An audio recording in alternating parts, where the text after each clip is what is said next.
வணக்கம். பவி தமிழ் நியூஸுக்கு உங்களை அன்புடன் வரவேற்கிறேன்.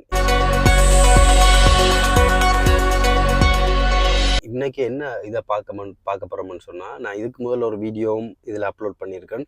யூரோப்பாவில் இருக்கிற இந்த வெப்பநிலை காரணமாக திரும்பவும் இது தொடங்குது. திரும்பவும் 38 டிகிரி வரைக்கும் இப்போ வரைக்கும் வந்திருக்குது. இதனால் இந்த அதாவது இந்த வெப்பநிலை சம்பந்தமான இதுகளை பார்க்குற ரோபோட் காக்னு சொல்லப்படுகிற இந்த ஜெர்மனியை பொறுத்தளவில் இந்த நிறுவனத்திலிருந்து இவர் தெரிவிச்சிருக்கிற 38 டிகிரி வரைக்கும் வந்திருக்குன்னு சொல்லி திரும்ப இப்போ வந்து கொண்டிருக்குது. இதையால் நிறைய பேர் பாதிக்கப்பட்டிருக்காங்க. கிட்டத்தட்ட ஜெர்மனியில் மட்டும் 5140 பேர் உயிரிழந்திருக்கிறாங்க.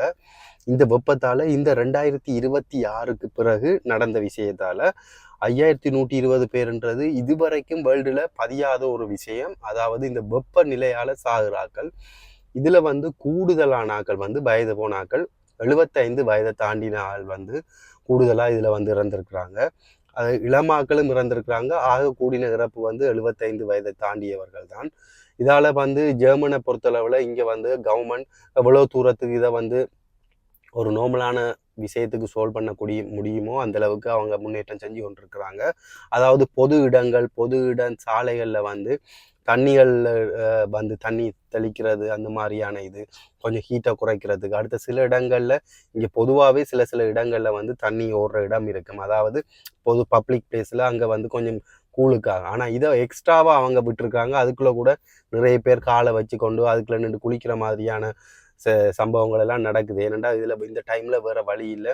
அவ்வளோ வெப்ப நிலையால் இதை ஒரு இப்படியான ஒரு முயற்சியிலே விட்டுட்டாங்க, ஒரு ஓப்பன் இதுலேயே. இது 2026ஆம் ஆண்டு மட்டும் கிட்டத்தட்ட 5120 பேருக்கு மேலே இறந்திருக்காங்கன்னு சொல்லி பதிவோட தெரிவிக்கப்பட்டிருக்கு.